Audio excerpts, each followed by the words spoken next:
morning and welcome to an all-new Eye of the Tiger. I'm Megan Anderson. And I'm Nick Chang. Next term, teachers will be offering a cultural sensitivity seminar. We go to Nate and Wynn with the story. All students will partake in the cultural sensitivity program next term through their war period. What students can be expected to learn or to think about are all of the things that make Roseville High School diverse and strong in its diversity, and also how those aspects of diversity come together to make a stronger unit for us as a school and as a unified student body. In terms of the teachers on campus, we wanted to come together to highlight the positive aspects of diversity in doing this training. And so sometimes there are events that happen that trigger responses.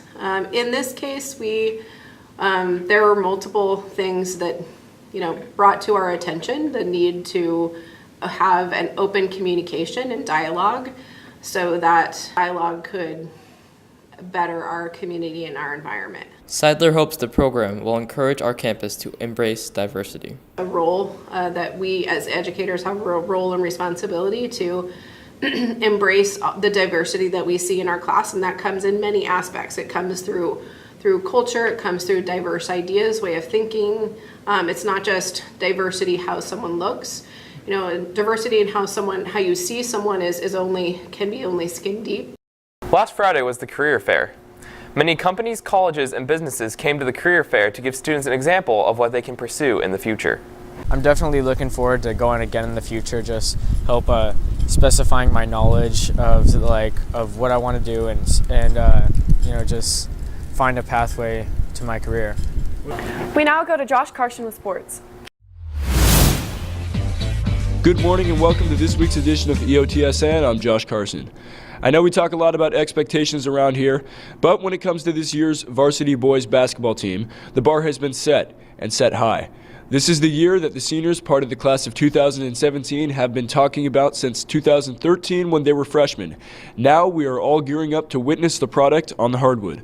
Kel Gibson has the story. The varsity boys basketball team comes into this season with their sights set high, with 7 of their 8 seniors entering their 4th and final year in the program and are ready to see results along the way with the rest of the team and coaching staff. I think the most realistic goal we have as a team is being the most complete team in our league, and the way we can do that is we need to play as a team. We need to not care who scores. We need to know our roles as a team. We need to know who the scorers are, who the defensive players are, who are the assisters, who are the good rebounders. We need to know our roles. I think for us it's probably just going to be our work ethic and how coachable we are, because coach is doing a great job telling us what to do. We just got to be ready to take it and improve and listen to what he does, and if we do it, we could get 20 wins. That's our goal. We want to win 20 games. We know our league's really tough, and honestly, we expect to be very competitive, and we expect to be a lot better than we've been our first 2 years in the CVC. 5 seniors are entering their 3rd year on varsity, and they look to experience to be a big proponent to their season. With the experience we have, I think it enabled us to become leaders on the floor and just leaders of the team to know the experience, how fast the game is, know what varsity basketball is all about. The one thing that I noticed the most was how much time they put into their game by themselves in the off season. We do stuff in the summer, we do stuff in the spring, and we do stuff in the fall, but it's what they've done on their own. We've had a group of guys who've been committed to improving their skills on their own. And I think that's going to pay off for them and for us. And you can watch your Tigers play their first home game against Wood Creek next Tuesday, the 13th. And if you can't make it out to the game, there is a solution for you.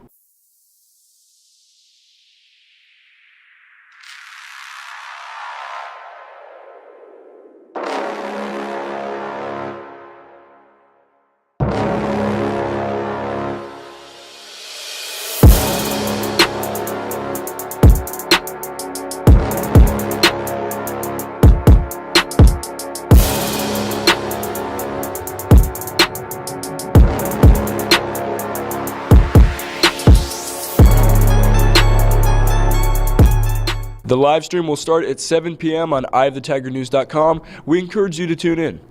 And that's it on your home for Roseville High School sports, top plays, breakdowns, and more. Eye of the Tiger Sports Network, EOTSN. And now we go over to entertainment.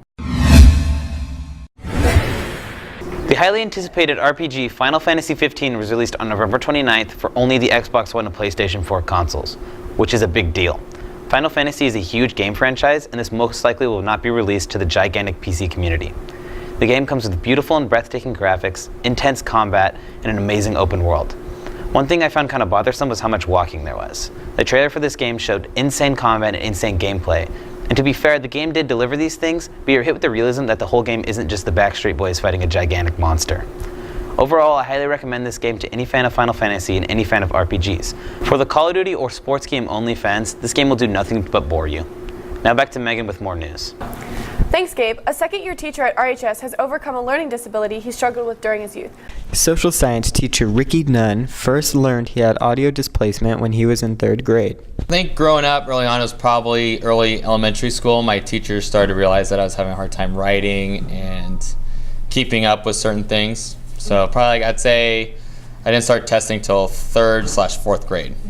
Nunn was placed in special education courses in the hopes to improve his reading and writing skills. I was in special ed, so I was in elementary school, middle school. It's called Learning Center. So I'd get pulled out some of my periods for hours, a little bit. I would do work in there. And they would do, like, sometimes it'd be cool. It'd be like building stuff or practice writing. We did games, time stuff where I had to write or do quick, just like things that they tested and worked with my mechanics. According to Nunn, he still faces difficulties in the classroom today, but perseveres with help from his students. So like today in teaching, it's making sure I'm legible on the board, making sure everything looks fine. And then the other thing too is like when I'm speaking and I'm lecturing, a lot of times I'll combine two words together. So it's also kind of auditory. So I'll try to say one word and another word and like it comes out like word vomit, and I'll like say something, I'll be like, what I meant to say was this. And then we go forward and the class kind of laughs, and then they're usually okay with it.